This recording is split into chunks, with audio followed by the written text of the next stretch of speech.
นะโมตัสสะภะคะวะโตอะระหะโตสัมมานะโมตัสสะภะคะวะโตอะระหะโตสัมมาสัมพุทธัสสะนะโมตัสสะภะคะวะโตอะระหะโตสัมมาสัมพุทธัสสะนะโมตัสสะภะคะวะโตอะระหะโตสัมมาสัมพุทธัสสะพุทธังสรณังคัจฉามิธัมมังสรณังคัจฉามิสังฆังสรณังคัจฉามิ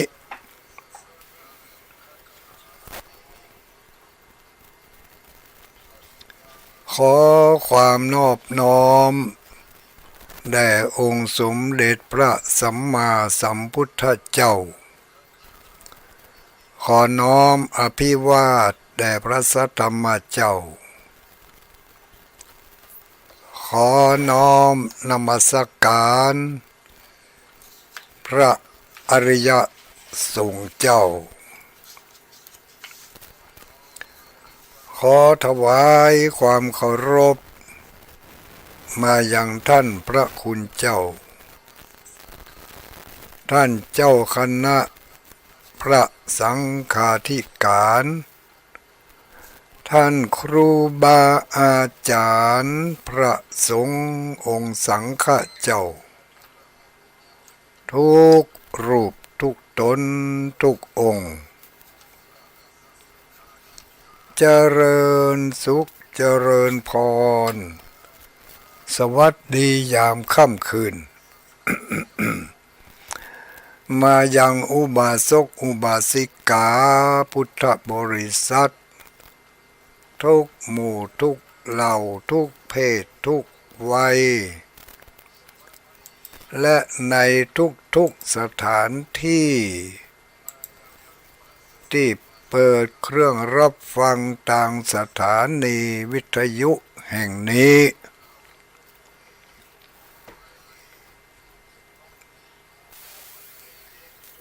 สำหรับ ในค่ำคืนวันนี้เป็นคืนวันจันทร์คืนวันจันทร์ตรงกับวันจันทร์ที่22ที่22เดือนกรกฎหรือว่าเดือนกรกฎาคมพุทธศักราช2567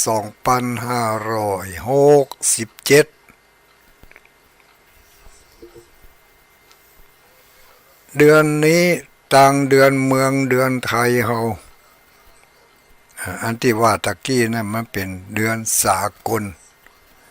ใช้ได้ทั่วโลกวันที่22นี่นะ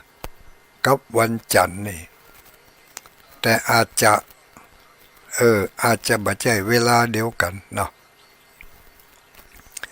อย่างบ้านเฮาบ่เดี๋ยวนี้ 2 ทุ่มนี่ฝั่งตรงกันข้ามอย่างตั้งยุโรปอเมริกาอย่างปุ่นก็เปิ้นก็อาจจะ8 โมงมาเจ้าเนี่ยเนาะเขาหันตะวันก่อนนู่เขาหันตะวันมาลุ้นเขาพอรับเขากำลังจะหันตะวันอีกก็มีแต่ใช่วันที่22เหมือนกันเดือนกรกฎาคมสำหรับประเทศไทยและพี่น้องใกล้เคียงรวมไปจนถึงในเอเชียนี่หลายประเทศใจข้างแรมใจข้างขึ้นข้างแรม นับเดือนกันเปิ่นนับเดือนกันเปิ่นนับเอาพระจันทร์พระจันทร์ก็คือเดือนเดือนก็คือพระจันทร์มนตุ้มลุ่มนะแสงจันทร์ก็คือแสงเดือนเนาะการนับปฏิทินต่างเอเชียของเขานี่แต่บ่ฮู้นะมีประเทศใดพ้องที่แน่ๆก็มีพม่ามีไทยมีใกล้ๆเขาเนี่ยเนาะมีลาวมีเขมรต่างมาลายูถ้าจะบ่ใจมาลายูนั่นอยู่ในแถบเดียวกันก็แต่การนับเดือนคงจะบ่เหมือนกันบ่ได้ไปอยู่นะเลยบ่ฮู้เรื่องนับเดือนนับข้างขึ้นข้างแรมเป็นจำนวนเดือนตั้งเมืองเหนือเฮานี่เดือนบ่เดียวนี่มันเดือน10เดือน10นับเดือนหนึ่งตั้งแต่วันออกพรรษาเป็นต้นมาออกพรรษาเป็นต้นมาแล้วก็นับมาเลย1เดือน2เดือนนี่เดือน3เดือน4มาเดี๋ยวนี้เดือนที่10แล้วนะญาติโยมเดือนที่10จะเข้าพรรษาแล้วเข้าไปแล้วกะเนาะเดือน10วันนี้เดือน10แรม2ค่ำพร่ำว่าเป็นวันจันทร์แรม2ค่ำพระสงฆ์องค์สังฆเจ้าในพุทธมณฑลได้อธิษฐานเข้าพรรษาไปแล้วเมื่อตะคืนที่ผ่านมาเมื่อตะวามเมื่อแรงที่ผ่านมาเนาะอิมัสสมิงอาวาเสอิมังเตมาสังวัตสังอุเปมินี่กำเข้าภาษาเป็นคาถาตัวลุนี่ตุลุงนี่เป็นคาถาหมดกำเข้าภาษาก็เป็นคาถาเอาไว้มัดคอละอ่อนโอ้ดีเป็นไข้เป็นเมื่อยเป็นพยาธิบ่ฮู้จักหอมจักหายนะใจเสกไฟมัดคอตึงกำเข้าภาษาตึงกำออกภาษาเนอะทุลุงแจ้อย่างนั้นอิมัสสมิงอาวาเสอิมังเตมาสังวัตสังอุเปมิถ้าเป็นคาถาเนี่ยเขาจะบ่แปลนะบ่แปลมันจะคลายความขลังไป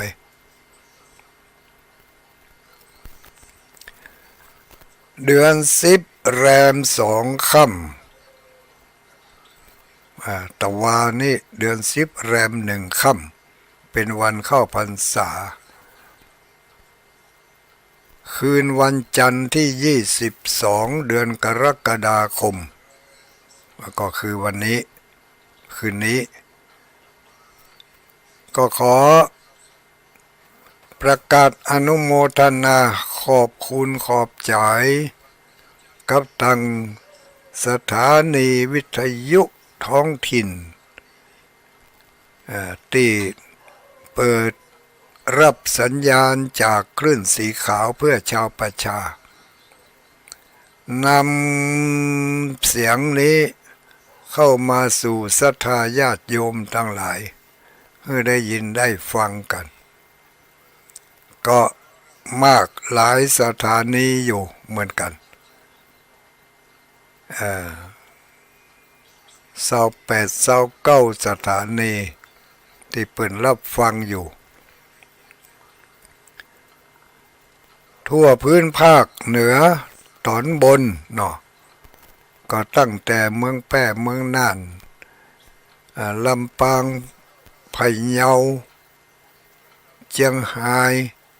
สุดไปเมืองฝางแม่อายชัยปราการเชียงดาวเมืองปาว ล่องไปทางใต้ปุ่นก็พดไปทางแม่ริมแม่แตะแม่แตงแม่ริมพดไปอำเภอสันทรายพดไปอำเภอดอยสะเก็ดสันกำแพงพดไปสารปีห่างดงสดไปจอมตองสัมปะตองจอมตองแม่วางสดไปปุ้นไปถึงดอยหล่อมาถึงจอมตองมาถึงอำเภอฮอด อำเภอฮอดได้ยินก็จะหาพี่น้องญาติโยมเมืองถ้าอยู่เมืองฮอดได้ยินอยู่กับบึดขอโทรมากำเนอะมาได้ยินกำเตือพี่น้องเมืองฮอดนี่นะใจดำเพราะบ่โทรมาหากำแล้วบึดโทรมาเนอะที่เบอร์โทรศัพท์ยังแห่ลืมละ093แม่ละ0932722499อันนี้เบอร์โทรที่จะโทรเข้ามานะบึดนะมันเดี๋ยวนี้ห้ามโทรเด็ดขาดถ้าไผโทรนี่ไม่แซ่แต่รู้หมดอะถ้าโทรมันเดี๋ยวนี้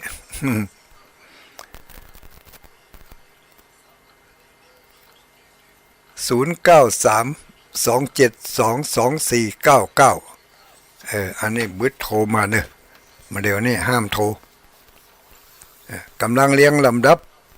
สถานีวิทยุที่เปิดสัญญาณรับฟังล่องไปตั้งจังหวัดลำพูนเนาะ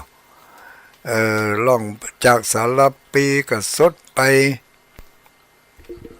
อำเภอเมืองลำพูนพดไปป่าซางพดไปบ้านห้องพดไปเมืองลี้บ่เนาะแถวเมืองตากปุ่นไปหู้เนี่ยเนาะ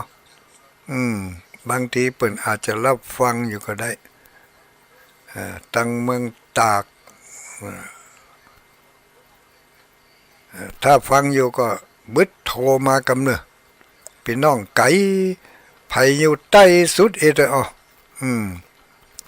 ใต้สุดจากลำปางจากลำพูนล่องไปทางใต้เนี่ยไผอยู่ทางใต้ที่สุดบึดก็ขอโทรมาให้หน่อยข้าพเจ้านี่อยู่ใต้สุดละตุลุงอีนะก็ขออนุโมทนาขอบคุณเจ้าของสถานีทุกที่ทุกแห่ง ที่อำเภอเวียงป่าเป้านี่ได้เปรียบเหลือเปิ่นน้อยได้เปรียบอย่างไรมีสถานีรับสัญญาณจากคลื่นสีขาวนี่3 สถานีด้วยกันนะเมื่อคืนวันนี้ปกติก็2 สถานีอยู่ละหัวใต้เนาะคืนวันนี้มี3 สถานีก็มีสถานีแม่ขจารโมเดิร์นเรดิโออันนี้94.50 เมกะเฮิรตซ์ถัดมาก็มีสถานีคนฟ้าเดียวกันอันนี้ก็ไหลขึ้นมาแถมน้อยหนึ่ง99.75 คนฟ้าเดียวกันอันนี้ก็มีรัศมีการส่งไปก่อนหลายอยู่เนอะหลายอำเภออยู่คนฟ้าเดียวกันแล้วก็มีสถานีดอยหมอกเรดิโอนี่ดอยหมอกเรดิโอนี่ก็จะอยู่ที่103.50 เมกะเฮิรตซ์สถานีดอยหมอกเรดิโอ103.50นี่ถ้าสถานีใดสถานีหนึ่งเกิดอุบัติเหตุมันดับไปก็หมุนปรับเสาะพอดูตั้งมี3 สถานีด้วยกันเนาะที่เวียงป่าเป้าแม่สวย วังเหนือเชียงดาวเชียงดาวเมืองป้าวนี่อันนี้รัศมีใกล้ๆรอบอำเภอรอบนี่นะอำเภอวังเหนือพะเยาพะเยานี่มีพุทธไปแผ่แจ้หุ่มพุ่นเนอะเมืองปานเป็นบางจุดแต่พี่น้องเมืองเป้านี่ก็ใจดำนักแกลายดอยนี่พอบ่เอิ้นหากันกำแล้วพี่น้องเมืองเป้าลายดอยนี่มาได้เนาะจากถนนสาย118ไปอำเภอเป้านี่50 กิโลจะหมอกไปดอยนางแก้วนี่ก้านี่เนาะประมาณนี้กันนี่ดอยนางแก้วนี่สักกี่กิโล40 48ก็43อย่างนี้เนี่ยถ้าไปทางเมืองเป้านี่ก็50ถ้าไปทางวังเหนือนี่ถ้าข้ามดอยนี่ไปก็สัก20 กิโลนะก็ลัดสื่อเนี่ยเนาะพี่น้องมันจะอยู่เพ่ดูอยู่แม่บ้านวังเจริญไปนี่นะถ้าจะตรงกันข้ามนี่หู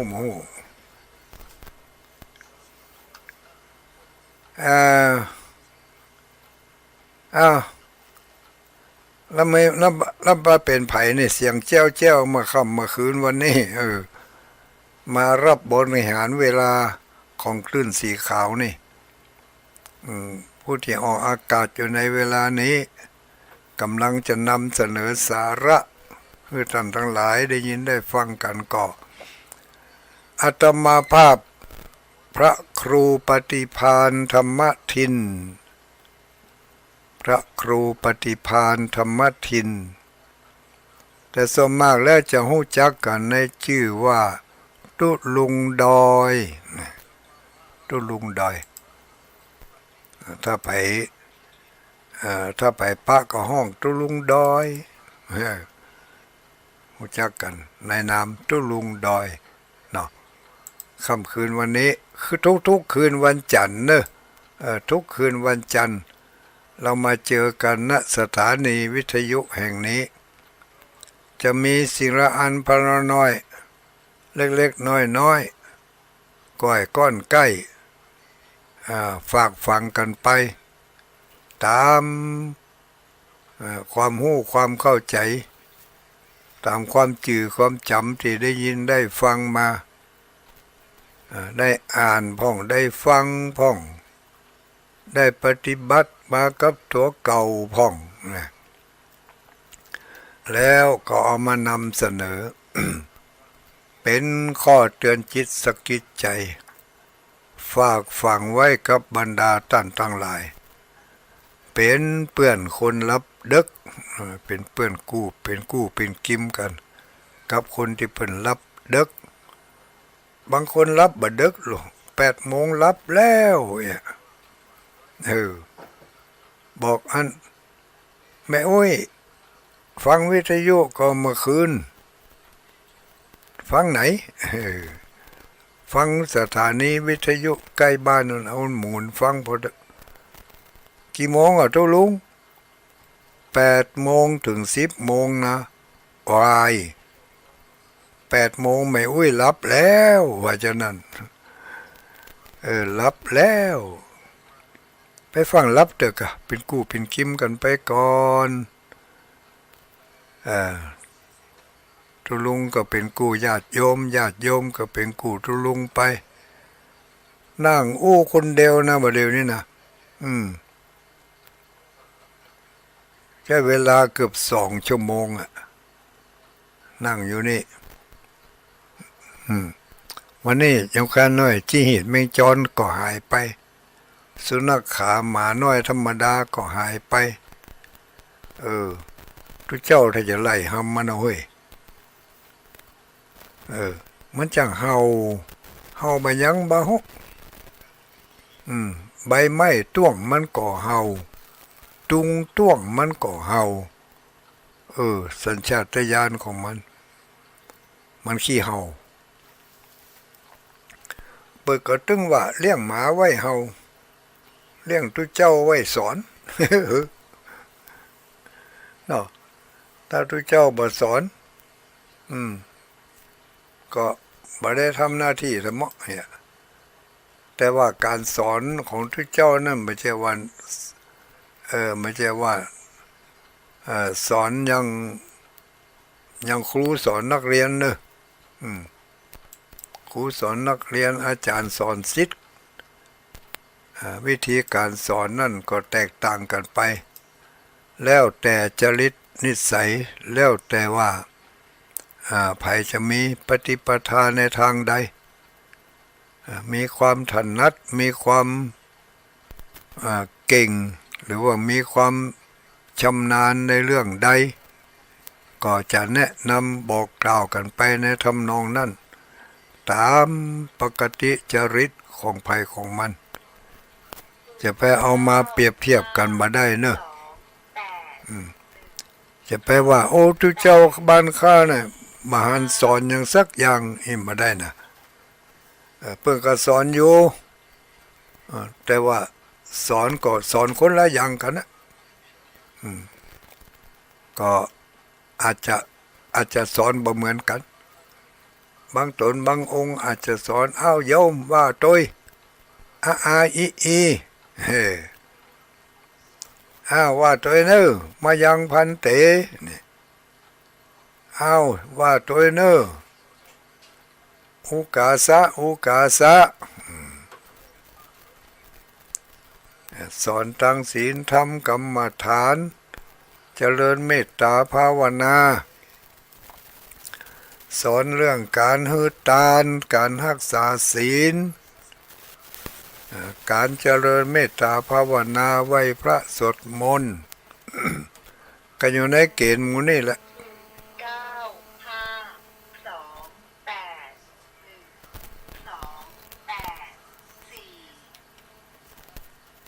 ฮัลโหลฮัลโหลครับมันจะได้บัตรชัดเจนก็อันนี้เจ้าน้อยก็เด็กก็ฮะเจ้าน้อยก็แม่นก็ยังมันชัดเจนก็นี่แหละรายการนี่ก็กำลังออกรายการอยู่ฟังต่อพอคุณน้อยนี่ขออยากเน้อว่าอันอู้เดียวก็ผมก็ฟังสิอันอยากใจเมื่อนานไม่ทำเลยปะโอ้ยไหนปะโอ้ยเมืองน่านกะโอ้ยเจ้าเพียงนั้นเนอะบางตัวน้อยผู้เพียงนึงฟังไปเนอะบึดบึดก็โท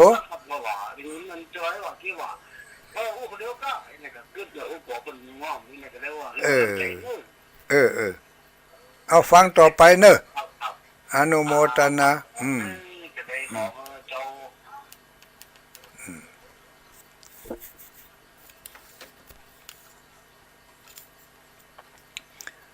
โอ้ปอออกเมืองน่านกลัวตุลุงง่อมอีวะอยู่คนเดียวนะปุ่นอ่ะ2 ชั่วโมงปุ่นอ่ะแม้10 โมงปุ่นเนอะก็สิ่งละอันพันละน้อยมีอย่างก็เว้าก็บอกข่าวเล่าให้กันฟังเนาะเรื่องของบุญของทานพระสงฆ์องค์สังฆเจ้าก็เป็นตีแนะนำพร่ำสอนในเรื่องของพระพุทธศาสนาอย่างน้อยพระสงฆ์องค์สังฆเจ้าเพิ่นก็อยู่วัดอยู่วาเนาะมีความอดความทนอดหลายอย่างด้วยนะอันนั้นเป็นตัวตั้งตัวตีแล้วก็เพิ่งกระทำให้พอนั่นบางคนนี่สอนบัดจังบอกบัดได้แนะนำบ่ถูกบ่หูจะเริ่มต้นขึ้นต้นอย่างไรอย่างตุลุงเนี่ยจะขอเปิ่นมาช่วยออกอากาศก็อันไหนตุลุงถ้าอูกับสถานี่อูได้ก็แต่ถ้าอูคนเดียวอูกับไม้นี่อูบัดจ้างตุลุง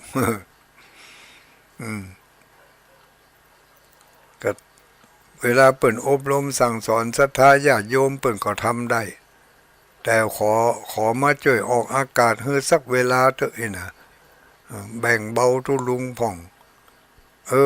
ซ้ำว่าบ่ได้ทำเหมาะนี่มันก็ไปแหมอย่างบางคนบางตนบางองค์ถึงบ่จังจะไปสอนอย่างนั้นอย่างนี้บอกอีอูเอโอนี่บอกตึงบ่ได้แต่เนี่ยพอนี่เนี่ยได้เนี่ยได้การบริจาคการให้การหอมการทำบุญทำทานไปบิณฑบาตได้ข้าวน้ำโภชนะอาหารขนมข้าวเหนียวมานักหลายเป็นปลากระป๋องเป็นกะปิยังเป็นของกินของใจข้าวสุกข้าวสารเนาะ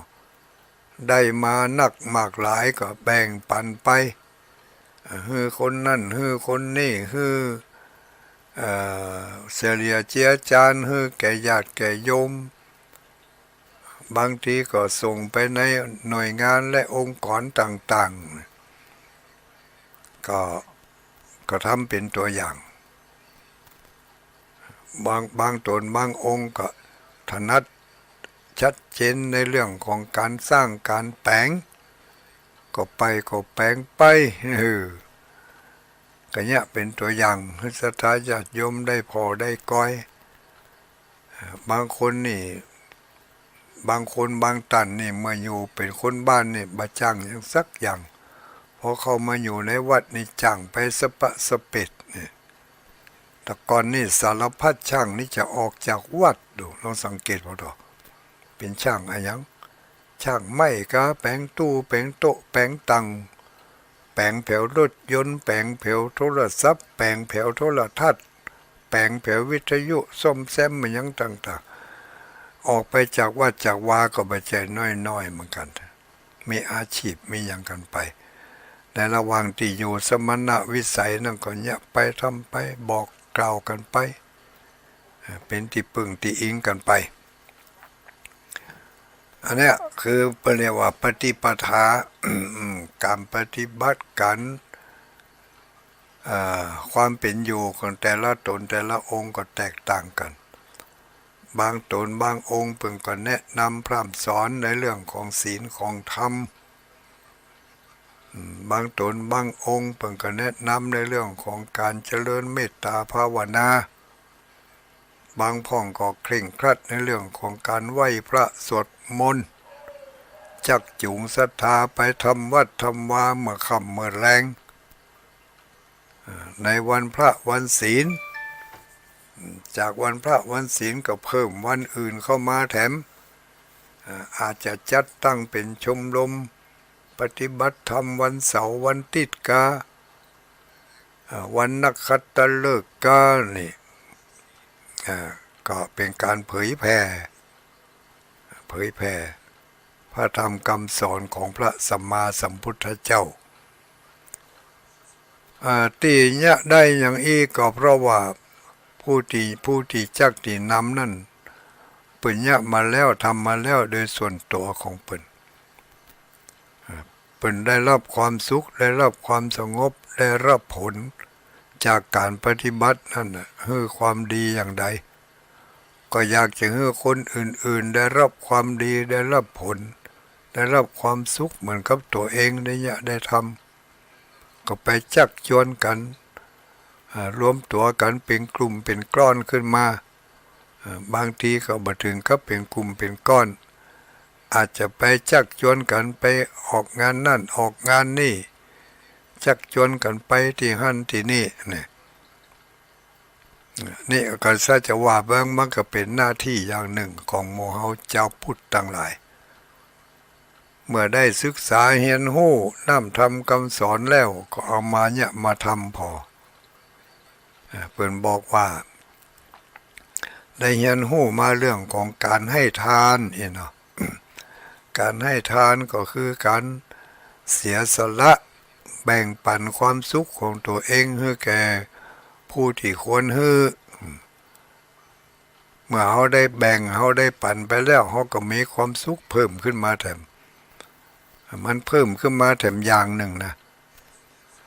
หลังจากที่เขามีความสุขพอตัวแล้วเนี่ยพอเขาได้ไปเฮือตานไปรักษาศีลไปไหว้พระสวดมนต์เพิ่มขึ้นมาเขาก็จะมีความสุขแถมอย่างหนึ่งเข้ามาแถมในวิถีชีวิตของเขานี่ถ้าหากว่าเขามีความสุขมีความสบายมีความสะดวกอยู่แล้วแต่เขาบ่ลองไปหาวิธีความสุขอย่างอื่น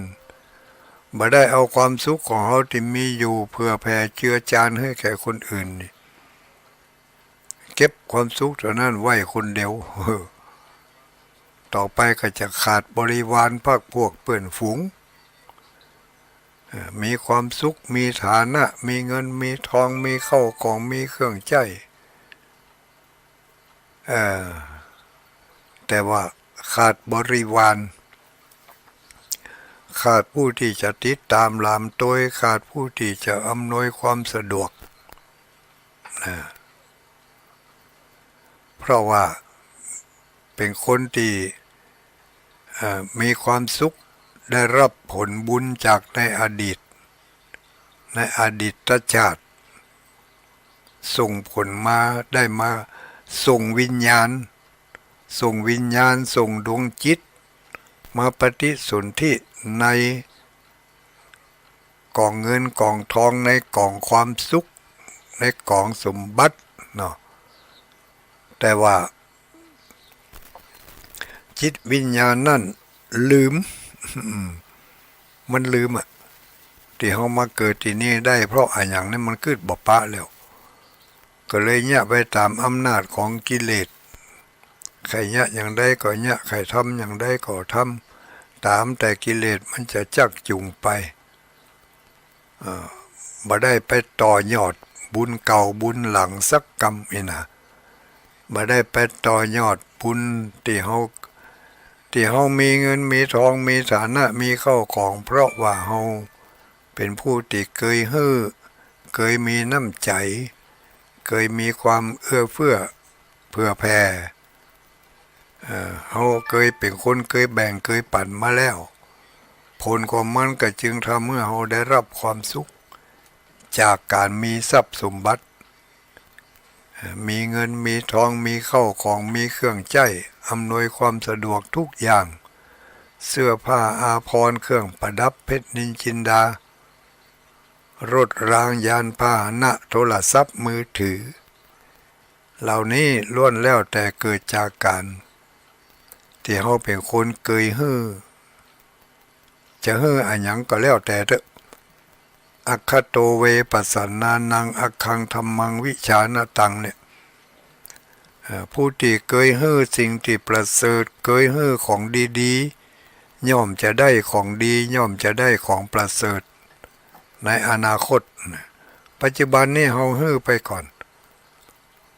แล้วมันจะไปผลในอนาคตตั้งหน้าถ้ามันเป็นบุญต่อบุญยอดบุญต่อบุญที่เขาทำมาแล้วมาต่อในปัจจุบันนี้มาต่อยอดในปัจจุบันนี้ก็จะหันผลผลสำเร็จได้ในปัจจุบันนี้ถ้าเขาบ่เคยทำมาก่อน เขากำลังมาเริ่มต้นประเดี๋ยวนี้ผลมันก็จะมีในอนาคตตั้งหน้าก็เหมือนกับการศึกษาเราเรียนการทำงานอย่างทุกสิ่งทุกอย่างนะครับเนาะถ้าเราไปทำงานที่อื่นเพราะเรามีทักษะมีความชำนาญอยู่แล้วไปต่อยอดจากการทำงานในบริษัทห้างร้าน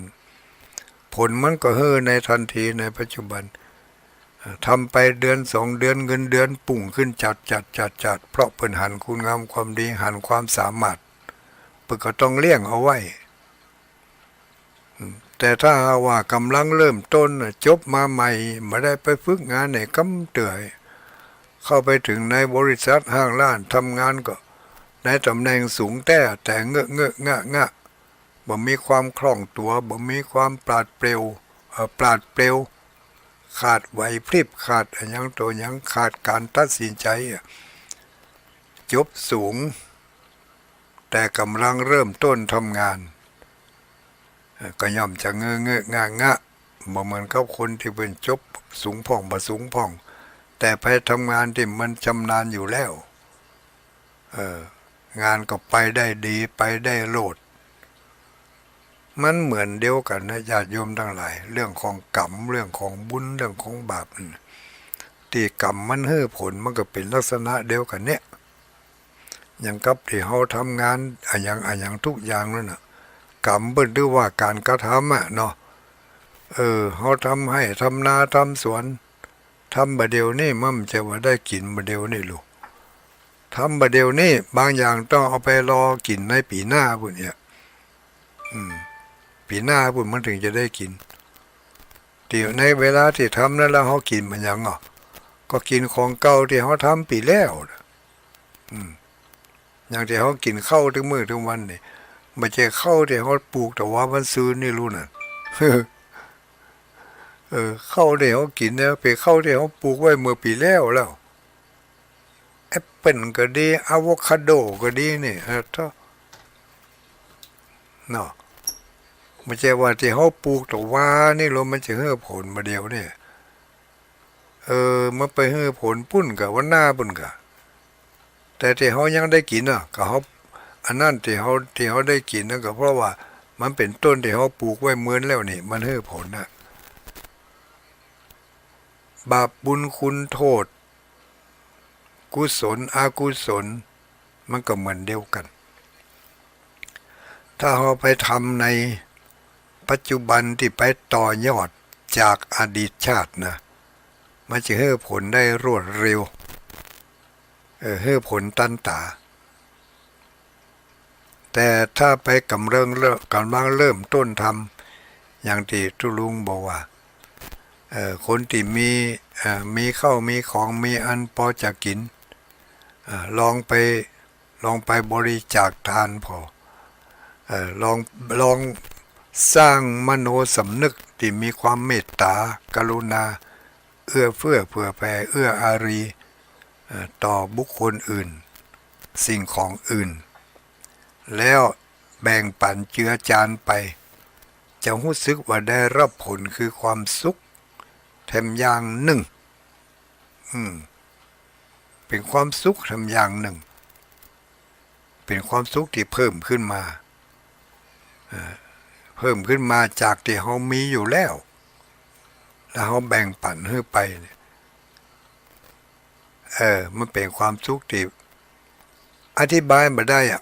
มันบอกกันมาได้เพราะมันบ่มีภาษาเนี่ยที่พระพุทธองค์เปิ่นบอกว่าอย่างก็ความสิวิไลของพระธรรมแม่นกาเนาะความสิวิไลของพระธรรมมันบ่ได้หู้ด้วยตัวเองหู้ด้วยการปฏิบัติจะได้ก็เพียงแต่แนะนำเนาะส่วนผลที่จะได้รับนั่นเป็นอย่างใดนะมันบ่มีภาษาลูกแต่กะลองพอตอมเจียไม่เชื่อต้องลองหรือเชื่อแล้วก็ต้องลองแล้วก็ต้องได้จะได้นักได้น้อยได้ในลักษณะใดก็ต้องไปขึ้นเอาคนเดียวเนอะมันก็รวมความแล้วก็คือได้รับความสุขความสุขมันใจสุขยงนะสุขสบายสุขยงนะไปแหมอย่างรู้เนาะอันนั้นมันสุขกอไก่สุขยงสอเสือสระอุกอไก่นี่แต่ว่าสุขสบายนั้นมันสอเสือสระอุขอไข่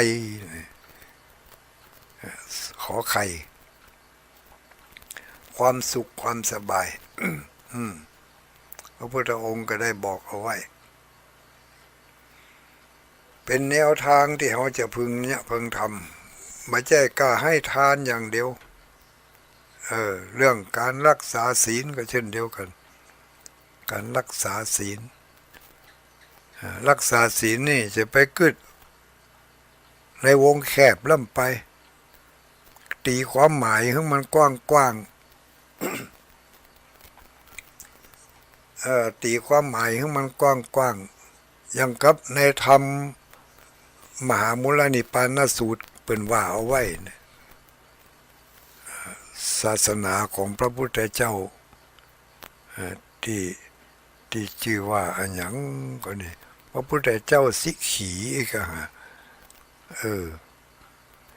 จำไม่ได้ละเพิ่นบอกว่าศาสนาของกุฏถาคตนี่มีศีลอย่างเดียวเป็นที่จั่งเป็นที่ปึง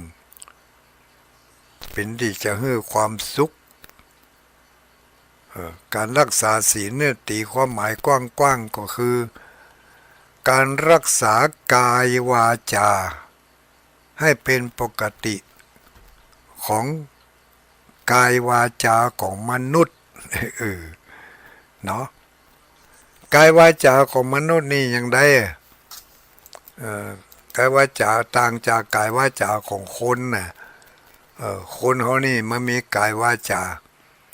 กายวาจาที่ปะปนกันไปให้พ่องดีพ่องให้พ่องสูงพ่องต่ำพ่องแต่ว่ากายวาจาของมนุษย์นี่เป็นไปในทางที่สูงอย่างเดียวดีอย่างเดียวไม่มีร้ายวาจาของมนุษย์กายของมนุษย์ไม่มีร้าย